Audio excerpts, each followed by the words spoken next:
This is Juan from KenHub, and today I'm going to do a tutorial where I'm going to go into a little bit more detail on the carpal bones. Here are these bones highlighted in green.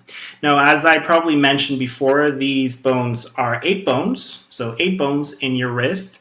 And before we go and talk about them in a little bit more detail, each and every individual bone here, I need to clarify something that is usually a bit confusing to me as well, and this is the orientation or direction of these bones, or where they're exactly found. Now, on this image here, you can see that this is the palmar side of the hand, and you see here a little bit of the radius that is located laterally, and a little bit of the ulna that is located medially. Knowing that, you can see that the thumb is usually found, or is found, on the same direction on the lateral side and same direction of the radius. Then if we move in medially, then we find the index finger, the middle finger, the annular or ring finger, and on the most medial side, then we find the little finger. Now, knowing that, what I'm going to do is I'm going to zoom in. So the same direction, but now a little bit more zoomed in so we can see these bones in a little bit more clarity. Now keep in mind that this is still the lateral side, of course, and this is the medial side, and the radius, ulna, and of course these are the other set of bones that are found more distally, the metacarpals. Now let's start the actual tutorial where I'm going to talk about the carpal bones, and it's important to say that they are divided into 2 rows, a proximal row that you see here highlighted in yellow, and a distal row here highlighted in red. Now each row has 4 bones, as you can see here, so the proximal row and the distal row, they have each 4 bones. Now let's look at the bones that you find on the proximal row, and keep in mind that for any exam you usually rely on mnemonics to save you, so I'm going to also use one that I carry with me for every exam or for everywhere that I need to remember the carpal bones, and this is the "she likes to play, try to catch her." And the first 4 words represent the proximal row, and these are for the scaphoid, highlighted here in green now. Then you have the lunate, the triquetrum, and on top of the triquetrum you see the pisiform, which is, as the name indicates, it's a P-shape bone, small bone on top of the triquetrum. Now let's look at the bones that you find on the distal row, and this is then the last part of the mnemonic, the try to catch her. For that matter, you start on the lateral side with a trapezium, then the trapezoid here a little bit more medially, then move in and you find the capitate, and finally, on the most medial side, you find the hamate. Now let's start talking about the largest bone on the proximal row, and this is the scaphoid.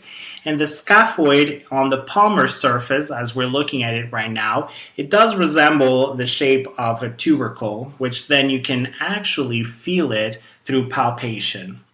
Now, let's talk about articulations of the scaphoid. On the proximal side right here, the scaphoid is articulating with the radius. On the distal portion here, it's articulating with 2 bones, the trapezium and the trapezoid here. Now on the medial side, it's also articulating with 2 other bones, and these are the capitate here, and of course the lunate right here. Now the next bone that we're going to talk about is also known as the moon-shaped bone, or the lunate. And you cannot see here on this image clearly, but if you look at the lunate, it does have a similar shape to a moon. Now, in terms of articulations, proximally, you can see that it can articulate here with a radius. And on this space here, this wide space, you can find, or usually find, an articulate disc that actually prevents the lunate from entirely being involved in the wrist joint. Now, if we look at it laterally, this bone, or the lunate, is articulating here with the scaphoid. On the medial side is with the triquetrum. And on a most distal part of it, it's articulating with two bones, the capitate here and the hamate. Now, the next bone on the proximal row that we're going to talk about is the triquetrum, as you can see here. And the triquetrum has a pyramidal shape, and the tip of the pyramid should be around here on the medial side.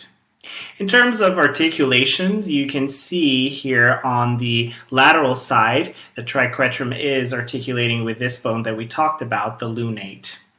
And also you should find here on the proximal side the articular disc, and this articular disc is articulating here with the proximal side of the triquetrum.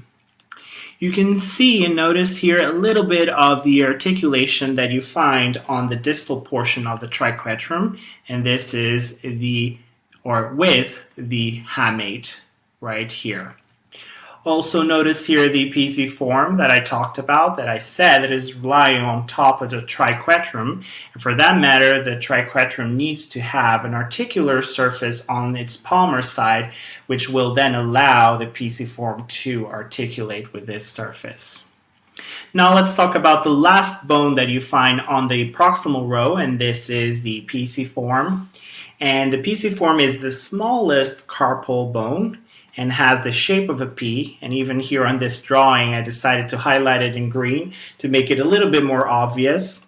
Now on the dorsal side, or the back part that we cannot see here, but let's say this is the dorsal side of the pisiform, you could find an articular surface that will allow articulation with this bone here, the triquetrum. Like I mentioned before, the triquetrum has also an articular surface on its palmar side that then allows these two bones to articulate with one another. Now keep in mind, and just for a curious note, that if you turn your wrist to the palmar side, and if you look to the medial portion of your wrist, you can actually palpate and feel the pisiform. Now let's start talking about the bones that you find on the distal row. There are other four, like I mentioned, and the one that you find on the most lateral part is then the trapezium. And the trapezium, as you can see here, is articulating on its distal portion with the first metacarpal bone. And notice that the surfaces of both the trapezium and also the first metacarpal bone have a saddle-shaped articular surface. Now, medially, as you notice here, this is articulating, or the trapezium is articulating with the trapezoid bone. Also, between the medial and the distal articular facets, you notice here that the trapezium is articulating with a very small portion of the second metacarpal bone. Now, if you look here on the proximal side, the trapezium is articulating with this bone here, the scaphoid. The next bone on the distal row, found a little bit more medial to the trapezium. It's going to be one that has a similar name, the trapezoid, right here highlighted in green. And keep in mind that on the dorsal side is a little bit wider. So here on the palmar side that we're looking at, this bone shows to be a little bit thinner, looks a little bit thinner. Now in terms of articulation, proximally, so on this area right here, it is articulating with a scaphoid. On the distal portion, you can notice that it's clearly articulating with a second metacarpal bone. On the lateral portion here, then it's articulating with its brother, I would say the trapezium. And then on the most medial side, then it's articulating with this large bone here, the capitate.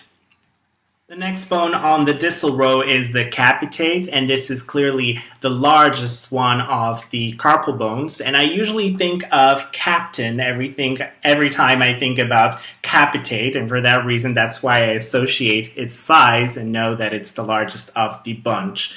Now, in terms of articulations, you can see that proximally, right here, it's articulating with the scaphoid and also a little bit here on the lunate. So two bones articulating proximally with the capitate.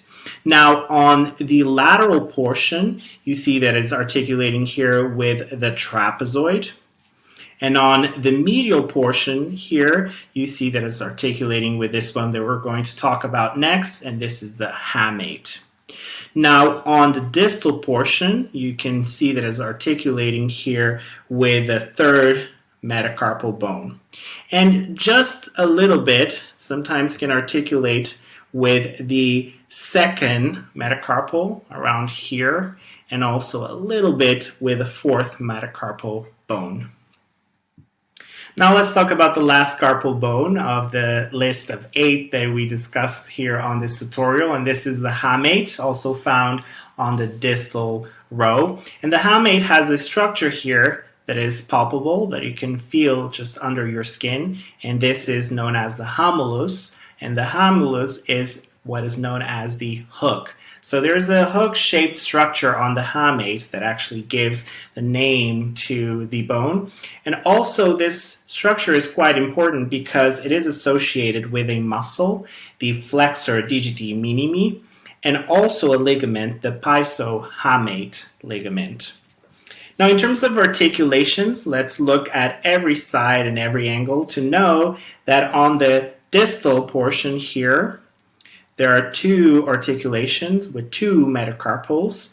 The first one here laterally, and this is the 4th metacarpal. And on the most medial side, you find an articulation with the 5th metacarpal. On the lateral side, you can see here that the hamate is articulating here with the big capitate, or the big captain, and the hook of the hamate and the captain here laterally. We can even go and talk about the Peter Pan story where there is a captain hook, but I will not go there. Anyway, jokes aside, the lateral side of the hamate is articulating with the capitate. On the proximal side, there are other 2 bones articulating with the hamate, one on the medial portion, and this is the triquetrum. Is articulating on the proximal medial side of the hamate. On the proximal lateral side, you see here this other bone, the moon-shaped bone, and this is definitely the lunate, articulating with the hamate.